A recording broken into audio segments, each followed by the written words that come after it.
superior yang selalu ditertawakan, Randi, seorang kurir dengan motor butut keluaran tahun entah kapan, sudah terbiasa menjadi bagian dari pemandangan jalanan Jakarta, bercampur dengan kebisingan, panas yang menusuk kulit, dan suara klakson yang kadang membuat telinganya berdening. Setiap hari ia berangkat sebelum matahari naik, mengantar paket dari gang sempit hingga gedung-gedung tinggi, menabung Rp1.000 demi Rp1.000, berharap suatu hari hidupnya bisa sedikit lebih baik. Ia tinggal di sebuah kamar kontrakan kecil berukuran 3 kali 3 meter. Dindingnya lembab, beberapa bagian terkelupas, dan atapnya kadang menetes ketika hujan turun terlalu deras. Ia berbagi satu kasur tipis dengan adiknya, Raka, yang masih sekolah. Meski hidup sulit, Randi tak pernah terlihat mengeluh. Ia selalu berkata, "Kerja itu ibadah, Rak. Selama kita jujur, Tuhan pasti bukakan jalan." Namun, jalan itu terlihat sangat jauh untuk ditempuh. Rekan-rekannya sering bercanda, "Ran, motor kamu kalau diajak ngebut pasti nangis." Atau, "Kurir teladan nih, selalu telat karena mesinnya suka mogok." Randi hanya tertawa kecil, tidak pernah marah. Ia tahu, hidup tidak selalu harus dibalas dengan emosi. Sore itu, langit Jakarta mendung, pertanda hujan akan turun. Randi baru saja menyelesaikan pengantaran ke beberapa rumah pelanggan ketika ia menerima satu alamat terakhir, sebuah kantor hukum besar di pusat kota.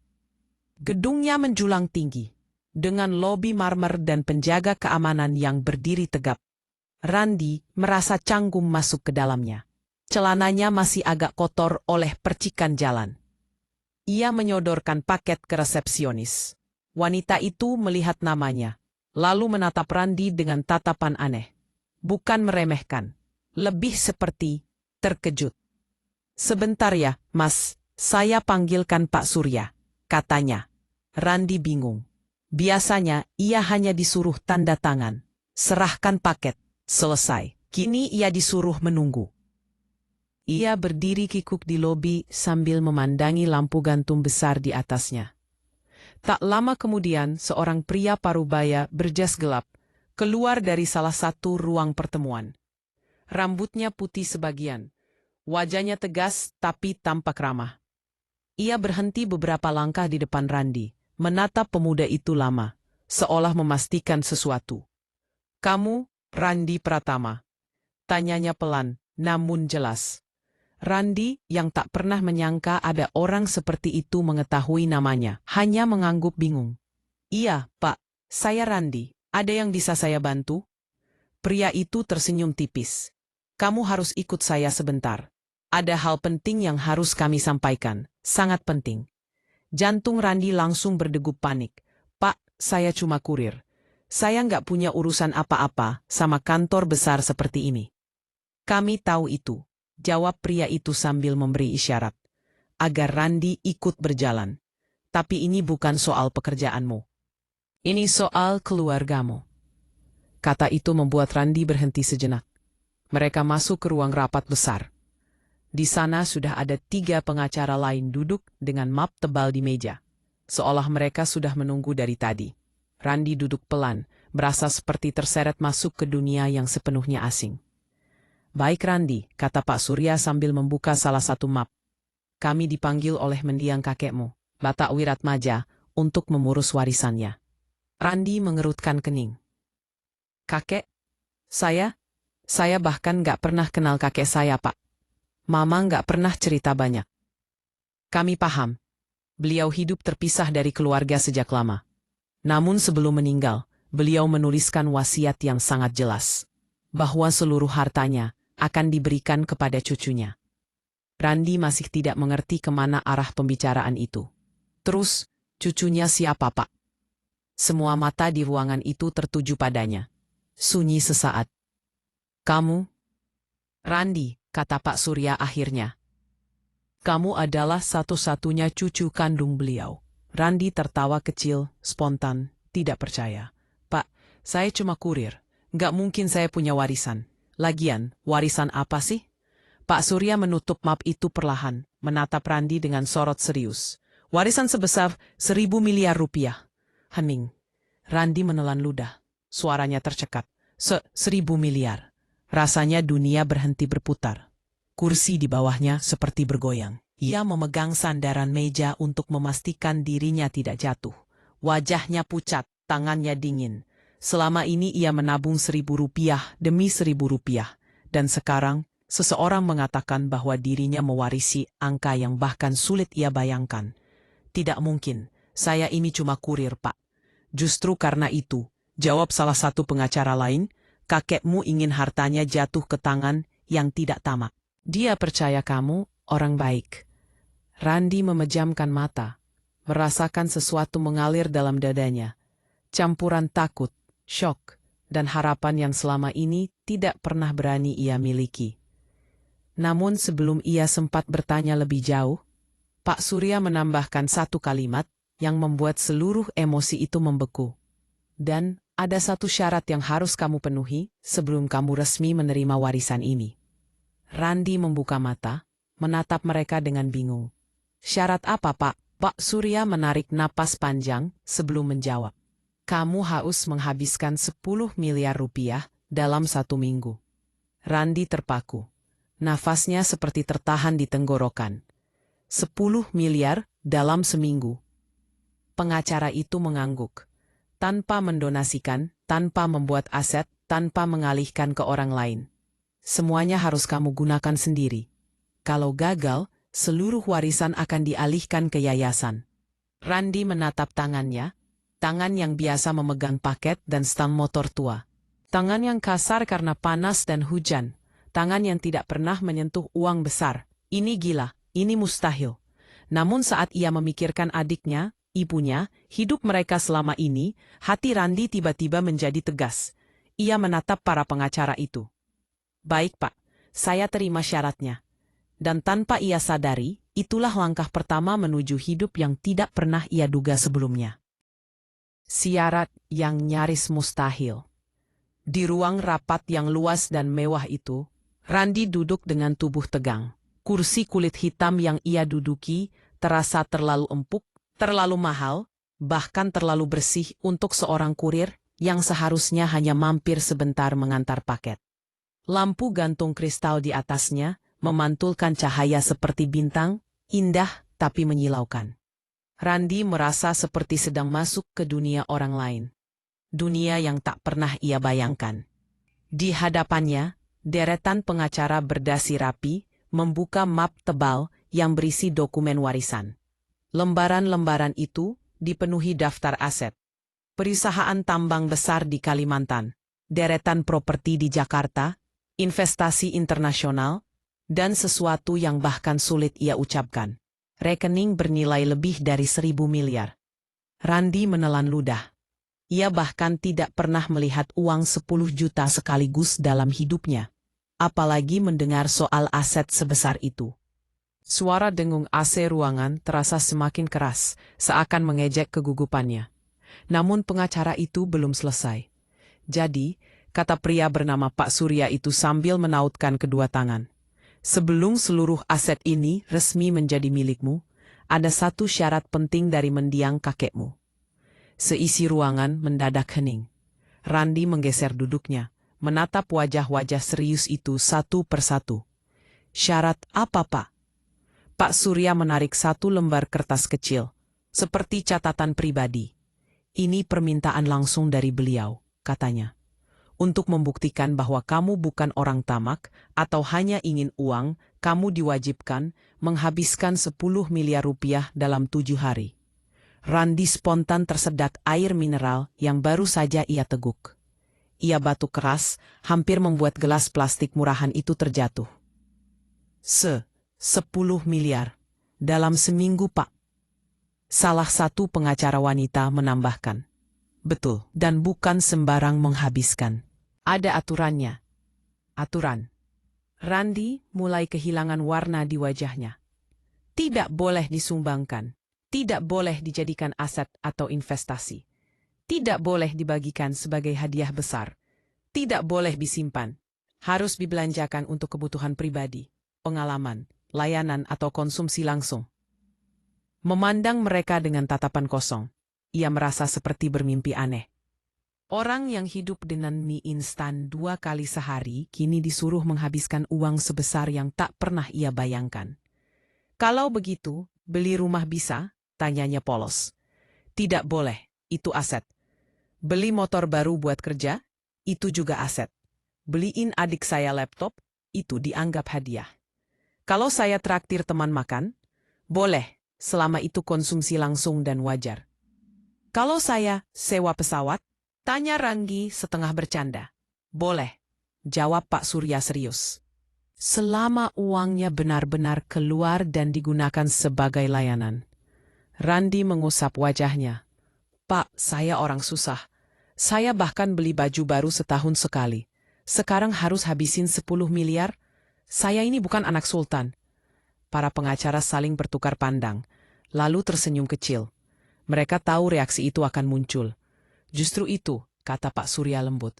Kakekmu ingin cucunya belajar melihat dunia lain, belajar menikmati hidup, belajar bahwa uang bukan untuk ditimbun, tapi alat. Randi bersandar, menatap langit-langit sambil mencoba memahami. Ia teringat kamar kontrakan sempit, adiknya yang belajar di lantai karena tak ada meja, ibunya yang bekerja mencuci pakaian sampai tangannya keriput. Untuk mereka, uang 1 juta saja sangat berarti. Apalagi 10 miliar. Jumlah itu terasa seperti cerita dongeng. Kalau saya gagal? Tanyanya pelan. Warisan akan dialihkan ke yayasan sosial milik keluarga besar. Jawab pengacara wanita. Tidak ada kesempatan kedua. Randi terdiam lama. Ia menggenggam kedua tangannya yang kasar, penuh bekas kerja keras. Tangan itu tidak pernah menyentuh kemewahan. Tangan itu terbiasa mengangkat paket berat, mengendalikan motor tua, dan menahan panas knalpot. Ia mengingat wajah Raka, adiknya yang sering bilang, Bang, nanti kalau aku besar, aku ingin bahagiain abang. Sekarang, untuk pertama kalinya, Randi punya kesempatan membalas semua pengorbanan keluarganya. Walau kedengarannya gila, mustahil, bahkan konyol sekalipun, ia merasa harus mencoba. Ia menarik napas panjang. Baik, katanya mantap. Saya terima syaratnya, Pak. Para pengacara mengangguk bangga. Bagus, dana 10 miliar akan dicairkan besok pagi ke rekening sementara yang kami buka untukmu. Ingat, kamu harus membuat laporan pengeluaran setiap hari. Kami akan memantau. Randi berdiri perlahan, mengunci keputusan itu. Jantungnya berdebar antara takut dan bersemangat. Ketika ia melangkah keluar dari gedung itu, langit Jakarta sudah gelap. Hujan mulai turun rintik-rintik. Lampu-lampu jalan memantulkan cahaya emas di genangan air. Ia menyalakan motor tuanya yang berisik, bersiap pulang ke kontrakan. Namun pikirannya terus berputar. Bagaimana cara menghabiskan 10 miliar? Bagaimana menghadapi dunia yang tiba-tiba menjadi terlalu besar untuknya? Sesampainya di kontrakan, ia duduk di kasur tipis sambil menatap langit-langit. Raka tidur pulas di sampingnya. Tak tahu apapun tentang guncangan besar yang akan mengubah hidup mereka. Di tengah keheningan malam itu, Randi berbisik pada dirinya sendiri. Aku akan lakukan ini, demi keluarga, demi masa depan. Tapi jauh di hatinya, satu hal lebih keras terdengar. Ini akan menjadi minggu tergila dalam hidupku. Syarat yang nyaris mustahil. Di ruang rapat yang luas dan mewah itu, Randi duduk dengan tubuh tegang. Kursi kulit hitam yang ia duduki terasa terlalu empuk, terlalu mahal, bahkan terlalu bersih untuk seorang kurir yang seharusnya hanya mampir sebentar mengantar paket. Lampu gantung kristal di atasnya memantulkan cahaya seperti bintang, indah tapi menyilaukan. Randi merasa seperti sedang masuk ke dunia orang lain. Dunia yang tak pernah ia bayangkan. Di hadapannya, deretan pengacara berdasi rapi, membuka map tebal yang berisi dokumen warisan. Lembaran-lembaran itu dipenuhi daftar aset. Perusahaan tambang besar di Kalimantan, deretan properti di Jakarta, investasi internasional, dan sesuatu yang bahkan sulit ia ucapkan. Rekening bernilai lebih dari 1.000 miliar. Randi menelan ludah. Ia bahkan tidak pernah melihat uang 10 juta sekaligus dalam hidupnya. Apalagi mendengar soal aset sebesar itu. Suara dengung AC ruangan terasa semakin keras, seakan mengejek kegugupannya. Namun pengacara itu belum selesai. Jadi, kata pria bernama Pak Surya itu sambil menautkan kedua tangan. Sebelum seluruh aset ini resmi menjadi milikmu, ada satu syarat penting dari mendiang kakekmu. Seisi ruangan mendadak hening. Randi menggeser duduknya, menatap wajah-wajah serius itu satu persatu. Syarat apa, Pak? Pak Surya menarik satu lembar kertas kecil, seperti catatan pribadi. Ini permintaan langsung dari beliau, katanya. Untuk membuktikan bahwa kamu bukan orang tamak atau hanya ingin uang, kamu diwajibkan menghabiskan 10 miliar rupiah dalam 7 hari. Randi spontan tersedak air mineral yang baru saja ia teguk. Ia batuk keras, hampir membuat gelas plastik murahan itu terjatuh. 10 miliar. Dalam seminggu, Pak. Salah satu pengacara wanita menambahkan. Betul, dan bukan sembarang menghabiskan. Ada aturannya. Aturan. Randi mulai kehilangan warna di wajahnya. Tidak boleh disumbangkan. Tidak boleh dijadikan aset atau investasi. Tidak boleh dibagikan sebagai hadiah besar. Tidak boleh disimpan.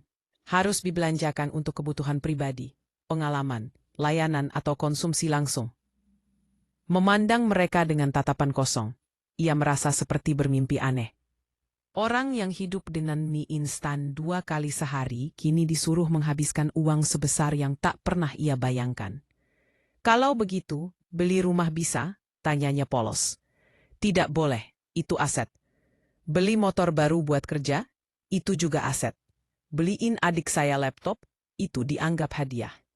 Kalau saya traktir teman makan, boleh, selama itu konsumsi langsung dan wajar. Kalau saya sewa pesawat, tanya Ranggi setengah bercanda. Boleh, jawab Pak Surya serius. Selama uangnya benar-benar keluar dan digunakan sebagai layanan. Randi mengusap wajahnya. Pak, saya orang susah. Saya bahkan beli baju baru setahun sekali. Sekarang harus habisin 10 miliar? Saya ini bukan anak sultan. Para pengacara saling bertukar pandang, lalu tersenyum kecil. Mereka tahu reaksi itu akan muncul.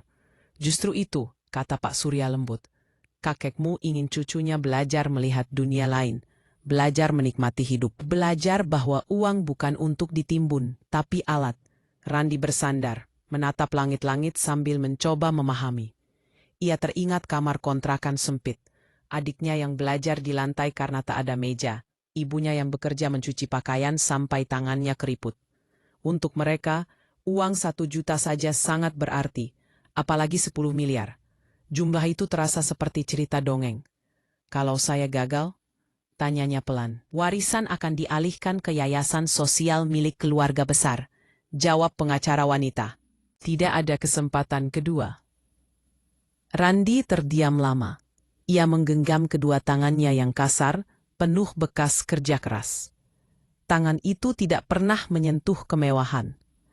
Tangan itu terbiasa mengangkat paket berat, mengendalikan motor tua, dan menahan panas knalpot. Ia mengingat wajah Raka, adiknya yang sering bilang, Bang, nanti kalau aku besar, aku ingin bahagiain abang. Sekarang, untuk pertama kalinya, Randi punya kesempatan membalas semua pengorbanan keluarganya. Walau kedengarannya gila, mustahil, bahkan konyol sekalipun, ia merasa harus mencoba. Ia menarik napas panjang. Baik, katanya mantap. Saya terima syaratnya, Pak. Para pengacara mengangguk bangga. Bagus, dana 10 miliar akan dicairkan besok pagi ke rekening sementara yang kami buka untukmu. Ingat, kamu harus membuat laporan pengeluaran setiap hari. Kami akan memantau. Randi berdiri perlahan, mengunci keputusan itu. Jantungnya berdebar antara takut dan bersemangat. Ketika ia melangkah keluar dari gedung itu, langit Jakarta sudah gelap. Hujan mulai turun rintik-rintik. Lampu-lampu jalan memantulkan cahaya emas di genangan air. Ia menyalakan motor tuanya yang berisik, bersiap pulang ke kontrakan. Namun pikirannya terus berputar. Bagaimana cara menghabiskan 10 miliar? Bagaimana menghadapi dunia yang tiba-tiba menjadi terlalu besar untuknya? Sesampainya di kontrakan, ia duduk di kasur tipis sambil menatap langit-langit. Raka tidur pulas di sampingnya. Tak tahu apapun tentang guncangan besar yang akan mengubah hidup mereka. Di tengah keheningan malam itu, Randi berbisik pada dirinya sendiri. Aku akan lakukan ini, demi keluarga, demi masa depan. Tapi jauh di hatinya, satu hal lebih keras terdengar. Ini akan menjadi minggu tergila dalam hidupku. Seminggu gila. Uang 10 miliar rupiah yang masuk ke rekening sementara Randi pada pagi pertama terasa seperti angka yang tidak nyata. Ia menatap layar ATM berkali-kali hanya untuk memastikan itu bukan mimpi atau kesalahan sistem. Tangannya gemetar. Dunia yang selama ini sempit dan berat seperti kontrakan lembab yang ia tinggali, tiba-tiba melebar tak terduga. Dan petualangan gila itu pun dimulai. Hari pertama, penthouse yang terlalu mahal untuk seorang kurir. Randi berdiri terpaku di depan pintu penthouse, lantai 56 sebuah apartemen mewah di Jakarta Pusat. Pintu itu dibuka oleh staf gedung berseragam, dengan senyum yang membuat Randi merasa makin tidak pantas berada di sana. Saat ia melangkah masuk, matanya membesar. Ruang tamu luas dengan jendela kaca dari lantai ke langit-langit memperlihatkan seluruh kota Jakarta seperti peta hidup. Sofa putih besar terlihat begitu empuk hingga ia takut duduk di atasnya. Biayanya untuk 7 hari, total 480 juta, Pak, kata staf itu. Gelar Pak saja sudah membuatnya gugup. Ia menandatangani berkas sewa dengan tangan dingin. Begitu pintu ditutup dan ia sendirian, Randi hanya berdiri di tengah ruangan. Semua ini terasa salah. Seperti ia masuk rumah orang kaya secara ilegal. Namun ingatan akan syarat warisan membuatnya menarik napas panjang. Aku harus jalani ini, gumamnya, sebelum akhirnya duduk di sofa. Rasanya ia sedang duduk di awan. Hari kedua, belanja yang membuatnya berkeringat. Mall mewah itu memiliki pencahayaan lembut dan lantai yang mengilap. Randi melangkah pelan, takut sepatunya yang murah meninggalkan jejak kotor. Ia masuk ke butik-butik bermerek yang dulu hanya ia lihat lewat etalase. Selamat datang, Pak. Ada yang bisa kami bantu? Pelayanan penuh senyum itu membuatnya gugup luar biasa. Ia mencoba jas yang harga satu potongnya sama dengan 3 tahun uang kontrakannya. Mencoba jam tangan yang harganya lebih mahal daripada motor di parkiran depan mall. Mencoba sepatu yang begitu halus sampai ia takut merusaknya. Ketika kartu debitnya digesek, Randi menahan napas, menunggu alarm tanda tidak cukup saldo. Tapi transaksi itu berhasil. Terima kasih, Pak, kata kasir ramah. Randi keluar dari butik dengan 5 tas kertas bermerek. Keringat dingin membasahi punggungnya. Ini bukan sekadar belanja, ini ujian mental. Pa, wah, hari ketiga air mata seorang ibu. Randi membawa ibunya dan adiknya ke restoran bintang 5. Tempat itu jauh dari dunia mereka. Meja tertata rapi seperti di film-film. Pelayan menggunakan sarung tangan putih, dan aroma makanan mahal mengisi udara. Abang yakin ini nggak salah tempat? Bisik Raka. Randi tersenyum. Biarin, sekali-kali. Ibunya awalnya gelisah. Tapi ketika makanan datang, steak lembut, sup bening dengan rempah mewah, roti hangat dipotong pelan. Air mata beliau menetes. Randi, kamu bisa pesan tanpa lihat harga, katanya terbata. Bangga sekaligus sedih. Randi menggenggam tangan ibunya. Bu, sebentar lagi kita nggak perlu lagi hemat sampai sakit. Malam itu menjadi malam yang tak akan mereka lupakan. Hari keempat. Mobil yang harganya bisa beli perumahan. Randi berjalan memasuki showroom mobil sport dengan langkah kikuk. Warna merah, hitam dan silver mengilap seperti perhiasan raksasa. Ketika ia menyewa satu mobil untuk sehari, petugas bahkan sempat memastikan. Bapak yakin? Ini cukup mahal. Yakin, jawab Randi, meski lututnya lemas. Saat mobil itu melaju di tol, Randi menggenggam setir dengan dua tangan kaku. Suaranya mengaum setiap kali ia menekan pedal gas. Orang-orang memandang ke arahnya, mencoba mencari tahu siapa orang kaya baru itu. Randi hanya tertawa kecil sambil berkata pada dirinya sendiri, "Kamu gila, Ran, tapi kamu harus jalanin ini." Hari kelima belajar untuk masa depan. Menghabiskan uang bukan berarti ia bisa berhenti memikirkan besok. Ia tahu setelah warisan turun, ia harus punya kemampuan lebih. Maka ia mendaftar ke berbagai kursus privat elit, bahasa Inggris bisnis, bisnis manajemen, presentasi profesional, hingga kelas mindset entrepreneur. Total pendaftaran 2 miliar rupiah. Admin pendaftarannya sampai terkejut melihat Randi menandatangani formulir tanpa menawar. "Ini buat masa depan," katanya sambil tersenyum canggung. Hari ke-6, pesta kurir. Randi menyewa aula hotel mewah dan menghadirkan makanan terbaik, live music, serta hiburan kecil. Semua kurir di perusahaannya datang dengan wajah bingung. "Ran, ini acara apa?" tanya rekannya. "Acara buat kita senang," jawab Randi. Ia tidak memberi mereka hadiah barang, karena itu dilarang. Tapi ia memberi mereka pengalaman bahagia, tawa, dan makanan enak yang mungkin tak pernah mereka sentuh sebelumnya. Melihat para kurir lain tersenyum, Randi merasa dadanya hangat. Beginilah rasanya membahagiakan orang, pikirnya. Hari ke-7. Helikopter dan detik penentu. Sisa uang, 1,2 miliar rupiah. Randi duduk di balkon penthouse, memandang Jakarta yang padat, namun indah dari ketinggian. Ia menutup wajahnya dengan kedua tangan. Bagaimana menghabiskan sisanya dalam satu hari? Jawabannya datang saat ia tak sengaja melihat iklan tur helikopter di ponselnya. Dengan langkah cepat ia menelepon penyedia layanan. "Saya mau sewa helikopter pribadi." Hari ini, ia juga membayar konsultasi bisnis premium, tarifnya mencapai ratusan juta sekali sesi. Menjelang pukul 8 malam, ia menatap struk, bukti transfer, dan laporan yang ia simpan. Sisa saldo, Repuleh.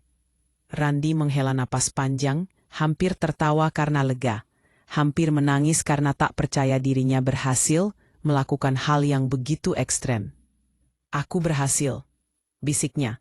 Di balkon itu, dengan angin malam menerpa wajahnya, dan lampu kota berkelap-kelip, Randi merasakan sesuatu yang tidak pernah ia miliki sebelumnya. Harapan bahwa besok hidupnya akan benar-benar berubah. Pewaris baru dan jalan baru. Versi lengkap per 600 karakter. Satu hari setelah ia berhasil menghabiskan 10 miliar dalam seminggu sesuai syarat wasiat, Randi menerima panggilan baru dari kantor pengacara. Suaranya yang bergetar karena gugup mengabari ibunya. "Bu, aku dipanggil lagi. Mungkin hasilnya sudah keluar." Ibunya menatapnya sambil tersenyum kecil. "Apapun hasilnya, Ibu bangga. Kamu tetap Randi yang bekerja keras." Dengan motor tuanya yang penuh goresan, Randi melaju menuju kantor pengacara. Dalam perjalanan, pikirannya kembali berkelana. Ia teringat betapa beratnya hidup sebagai kurir selama bertahun-tahun. Panas, hujan, lapar, dimarahi pelanggan, dikejar-kejar waktu. Upah pas-pasan, bensin sering habis sebelum gajian datang.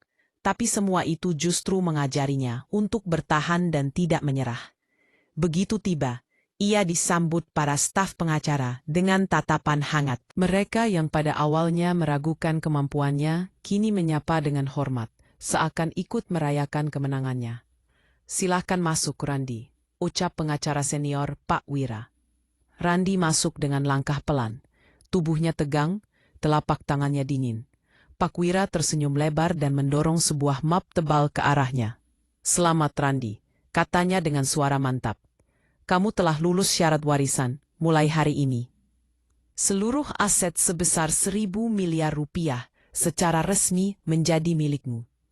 Kepala Randi seakan berputar. Dunia yang dulu sempit dan keras tiba-tiba terbuka begitu luas. Tangannya gemetar ketika memegang dokumen tersebut. 1.000 miliar, bisiknya nyaris tak percaya. "Benar," jawab sang pengacara.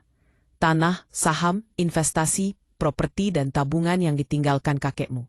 Semua atas namamu. Randi menelan ludah. Rangkap perasaan memenuhi dadanya. Bahagia, takut, bingung, haru. Pertanyaan yang sejak awal menggantung di kepalanya, akhirnya keluar. Pak, kenapa kakek memberi syarat aneh seperti itu? Kenapa harus menghabiskan 10 miliar dalam seminggu? Pengacara itu tersenyum seolah sudah menunggu pertanyaan itu. Kakekmu adalah orang yang sederhana, meski kaya raya. Ia pernah bilang padaku, uang adalah alat bukan tujuan. Cucu saya harus tahu caranya bekerja keras, tapi juga tahu caranya menikmati hidup. Banyak orang kaya kehilangan pegangan karena uang. Kakekmu tidak ingin kamu menjadi salah satu dari mereka. Randi terdiam. Ia memandang tangannya. Tangan yang dulu menggenggam setang motor sambil menahan lapar. Tangan yang mengantar paket dari gang ke gang. Kini tangan itu memegang masa depan yang tidak pernah ia bayangkan. Aku tidak akan berubah menjadi sombong, kata Randi pelan namun tegas.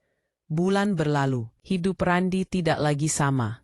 Tapi ia tidak pernah melupakan asalnya. Yang pertama ia lakukan adalah melunasi rumah ibunya. Perempuan yang membesarkannya seorang diri itu menangis saat menerima sertifikat rumah yang kini benar-benar menjadi milik mereka. Randi, kamu luar biasa, ucap ibunya sambil memeluknya erat. Yang kedua, ia membiayai kuliah adiknya, Raka, yang sejak kecil bercita-cita menjadi insinyur mesin. Belajarlah setinggi mungkin. Kata Randi, jangan seperti abang yang dulu putus sekolah.